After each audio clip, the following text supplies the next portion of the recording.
Hello everyone, my name is Bharat Tyagi, faculty of physics, PP Swani Center for Excellence. Magnetic field due to magnetic effect due to electric current, ये chapter चल रहा है हमारा। Last हमने Biot Savart law की application में circular current carrying loop की वजह से मैग्नेटिक फील्ड का फॉर्मूला निकाला था और उससे रिलेटेड डेरिवेशंस किए थे। अब उस पर कुछ क्वेश्चंस लगा के देखते हैं।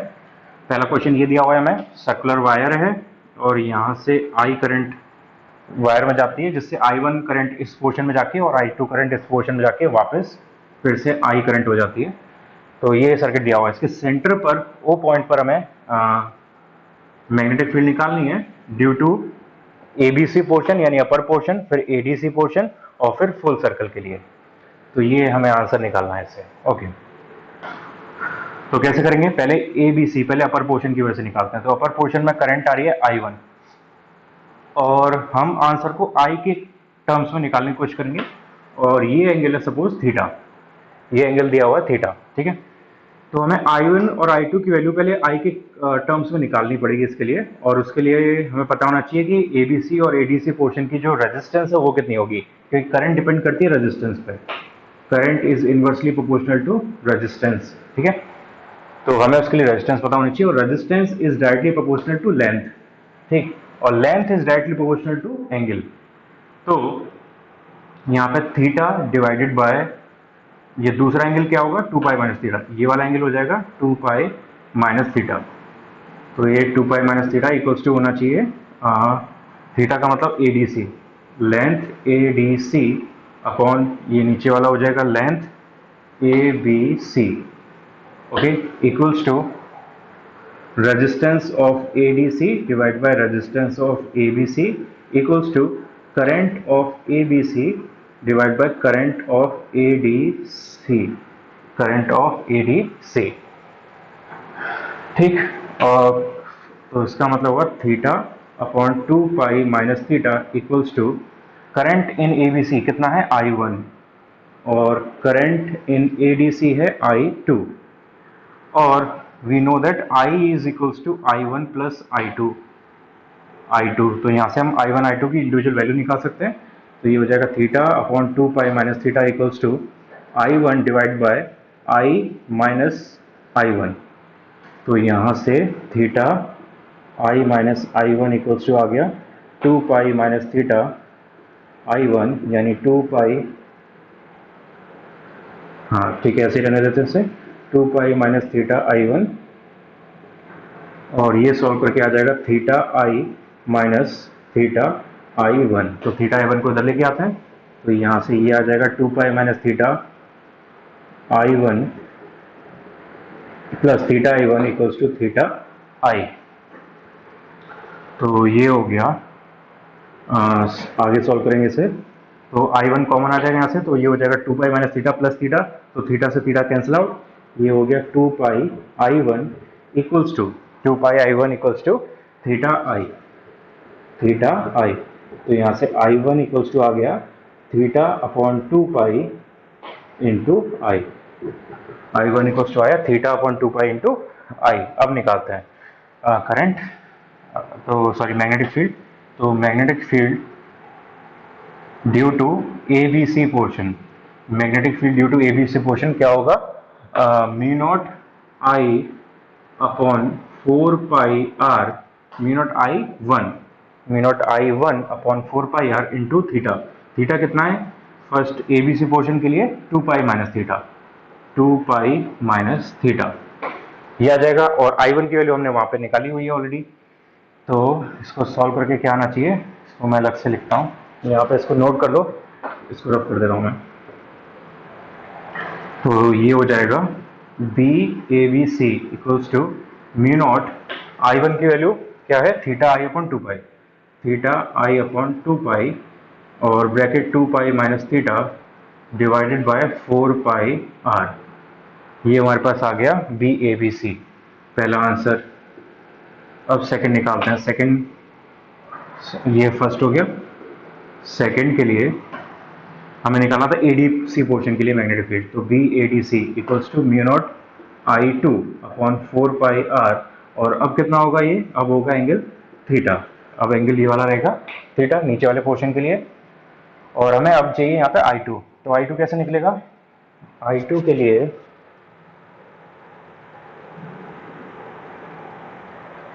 लिए we can use I2 equals to I minus I1। तो I माइनस I1 कितना है, थीटा बाय 2 पाई I। तो ये हो गया 2 pi minus theta divided bye 2 pi into I। ये I2 की वैल्यू हो गई। तो यहाँ से BADC आया equals to mu naught upon 4 pi R I2 कितना है, 2 pi minus theta, 2 pi minus theta divide by 2 pi into I और इंटू थीटा। तो एक सेकंड इसे जरा ध्यान से देखोगे तो देखिएगा यहाँ पे दोनों सेम आ रहे हैं, दोनों एक्चुअली सेम आ रहे हैं वैल्यूज,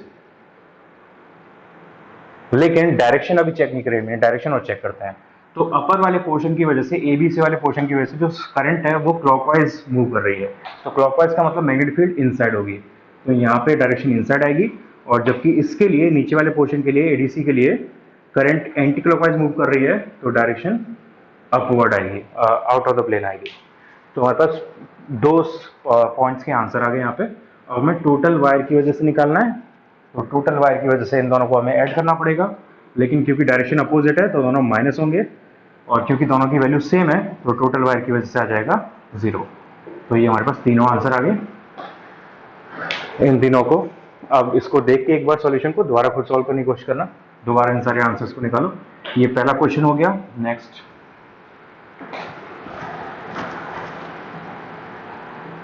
सेकंड क्वेश्चन में हमें निकालना है इस O पॉइंट पर magnetic field.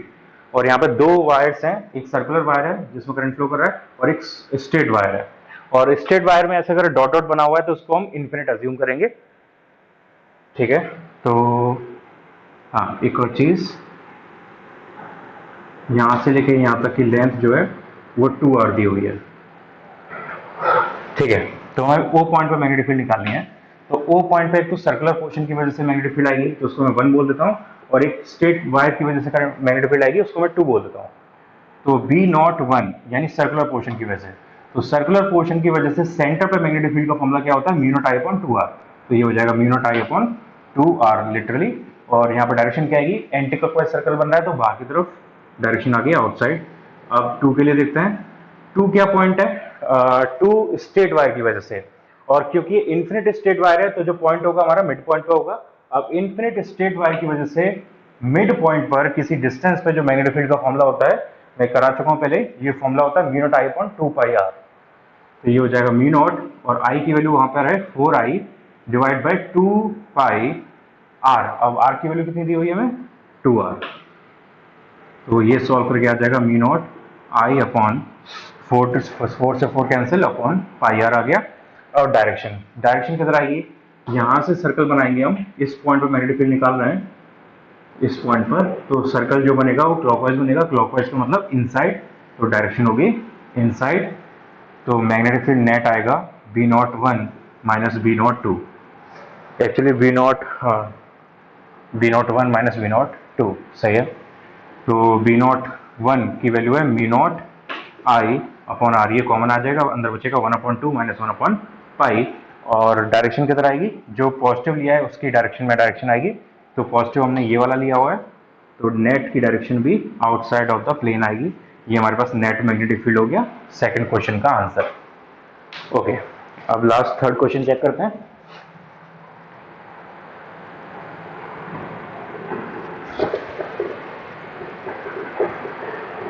Okay, third question. तो थर्ड क्वेश्चन में इस O पॉइंट पर फिर से हमें मैग्नेटिक फील्ड निकालना है, O पॉइंट पर मैग्नेटिक फील्ड निकालना है हमें। अब यहाँ पे 3 पोर्शन है वायर के, जितनी वायर के पोर्शन हैं उतने मैग्नेटिक फील्ड होंगे। तो एक पोर्शन ये वाला है, दूसरा ये सर्कुलर पोर्शन है, और तीसरा ये वाला पोर्शन है। तो इन सब में करंट ये I दी हुई है, ठीक है। तो पहला चीज ये, फर्स्ट वाला जो पोर्शन है उसकी वजह से मैग्नेटिक फील्ड 0 होगी। क्यों 0 होगी, क्योंकि जो पॉइंट है वो इस स्ट्रेट वायर की लाइन पर ही मीट कर रहा है, वो स्ट्रेट वायर की लाइन पर ही आ रहा है पॉइंट जो है। तो इसलिए मैं आपको पहले बता चुका हूँ, ये अगर कोई वायर है और उसी की लाइन के अलोंग वहां पे पॉइंट दिया हुआ है जहाँ पे मैग्नेटिक फील्ड निकालना चाहते हैं, तो मैग्नेटिक फील्ड 0 आएगा। तो 1 की वजह से 0 आएगा। अब दूसरा पोर्शन की वजह से निकालते हैं, दूसरा पोर्शन क्या है, circular wire, semi circular wire. तो सेमी सर्कुलर वायर की वजह से फॉर्मूला होता है mu naught I upon 4r, mu naught I upon 4r, तो ये हो जाएगा mu naught I upon 4r। Direction क्या होगी, सर्कल बनाओगे इसका तो क्लॉकवाइज बनेगा, क्लॉकवाइज का मतलब इनसाइड डायरेक्शन है इसकी। अब थर्ड पोर्शन बचा ये स्ट्रेट वायर। अब स्ट्रेट वायर का ऊपर वाला पोर्शन इंफिनिटी पे जा रहा है और ये पोर्शन यहाँ पे ये एंड की एज पर है, ठीक है, और ये कैपिटल आर है।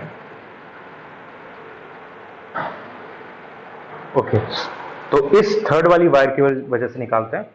थर्ड वाली वायर की वजह से लगाएंगे formula mu naught I upon 4 pi R sine theta 1 plus sine theta 2। तो जो इन्फिनिट वाला सेक्शन है वहां पे तो थीटा 1 हो जाएगा 90 डिग्री, 4 पाई आर इन्फिनिट वाले सेक्शन की वजह से थीटा हो जाएगा 90 डिग्री, प्लस जो सामने पोर्शन है उसकी वजह से थीटा हो जाएगा 0 डिग्री, तो ये साइन 0 डिग्री।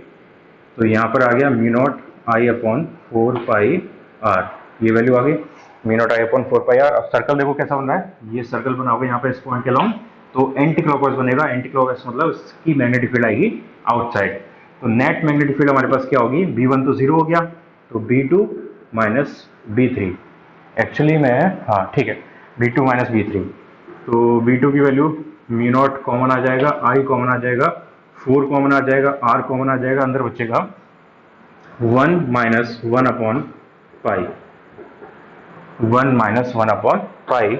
और डायरेक्शन क्या आएगी, V2 पॉजिटिव लिया हुआ है तो V2 वाली डायरेक्शन नेट रिजल्टेंट की डायरेक्शन भी होगी, यानी नेट रिजल्टेंट मैग्नेटिक फील्ड की डायरेक्शन होगी इनटू द बोर्ड। तो थर्ड वाले क्वेश्चन का आंसर आएगा ये विद डायरेक्शन। ओके, तो इस टाइप के क्वेश्चन हमें सर्कुलर वायर के पोर्शन में मिल सकते हैं। एक क्वेश्चन और करके देखते हैं इस पर।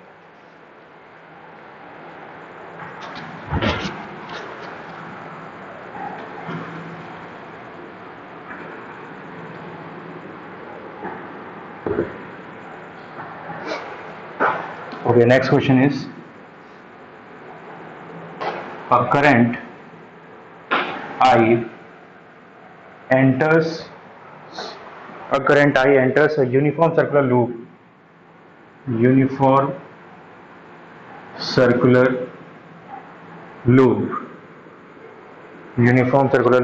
at point A and leaves the loop at point A and leaves the loop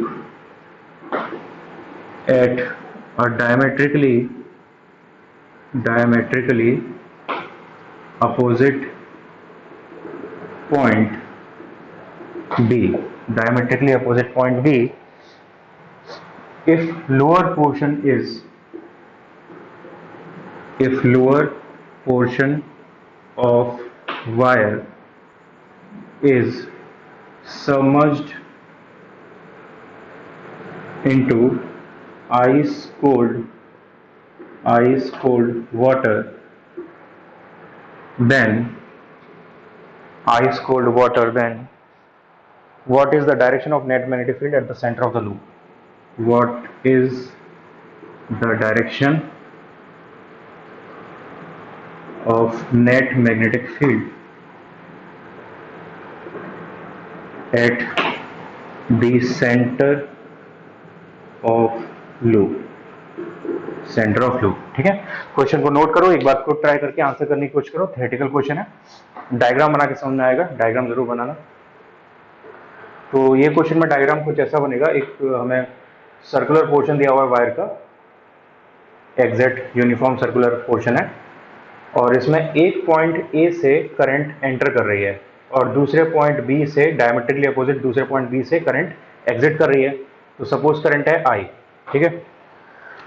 तो अगर ये सिर्फ इतना दिया हुआ है और ये बाकी का पोर्शन अभी हम काउंट ना करें, ये आइस कोल्ड वगैरह वाटर का पोर्शन काउंट ना करें, तो दोनों पोर्शन में यहाँ पे I/2 करंट फ्लो करेगी, I/2 करंट फ्लो करेगी, और सेंटर पे आप मैग्नेटिक फील्ड निकालोगे तो सेंटर पे मैग्नेटिक फील्ड आएगी यहाँ पे 0, जैसा भी पीछे वाले केस में निकाला था हमने, सेंटर पे मैग्नेटिक फील्ड आएगी 0 क्योंकि करंट सेम है।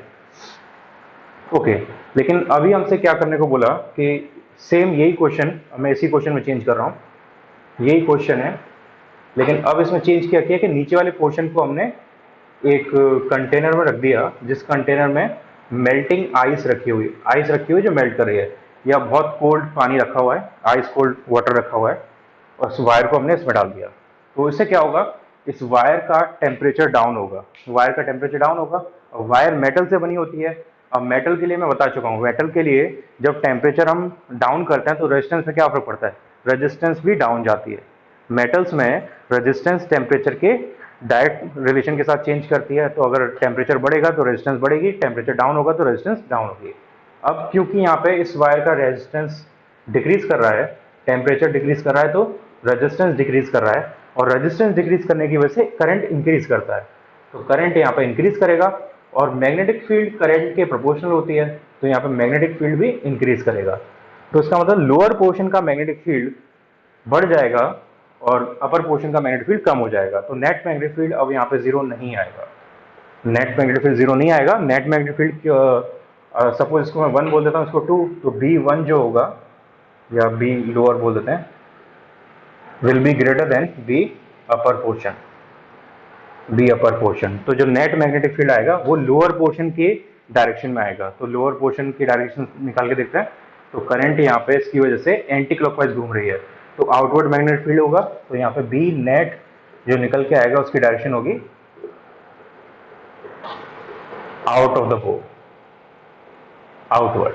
ठीक है, तो इस क्वेश्चन का सिर्फ ये आंसर आएगा, आउटवर्ड। थ्योरेटिकल क्वेश्चन था, क्यों ये आंसर आया इसको दोबारा एक बार एनालाइज करके देखना।